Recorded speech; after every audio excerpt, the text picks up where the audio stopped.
एकादशी व्रत का पारण कैसे करना चाहिए? यह एक बहुत बड़ा सवाल एकादशी व्रत करने वालों के सामने होता है।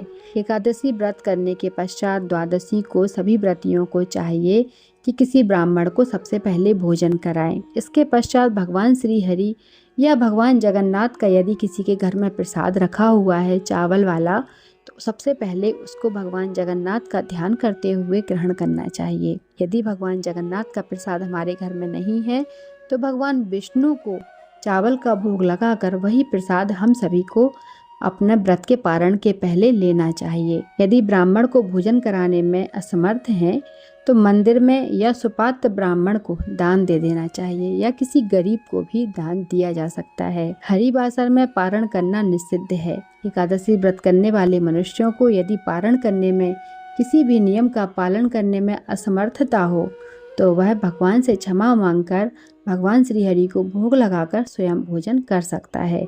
यदि वह इन नियमों का सही प्रकार से पालन कर सकते हैं तो उन्हें यह व्रत विशेष फलदायी सिद्ध होता है। भगवान श्री हरि से प्रार्थना करके ही व्रत का पारण करें। उनसे प्रार्थना करके कहें कि हे प्रभु, हम कलिकाल के भक्त हैं, हमारे ऊपर बहुत साप पाप लगे हुए हैं, कृपा करके उन सभी पाप शाप से हमें मुक्त करिए और हमें मनवांछित फल प्रदान करिए। हमारी सभी मनोकामनाएं पूर्ण कीजिए। आप हमारे दोषों को ना देखिए, आप सिर्फ हमारे गुणों को देखिए और हमारी श्रद्धा को देखिए, क्योंकि हम अपने दोषों से तो नहीं बच सकते हैं, उनसे छुटकारा केवल आप ही हमें दिला सकते हैं। ऐसा कहकर भगवान को प्रणाम करिए और अपने एकादशी के व्रत को पूर्ण करिए। ओम नमो भगवते वासुदेवाय।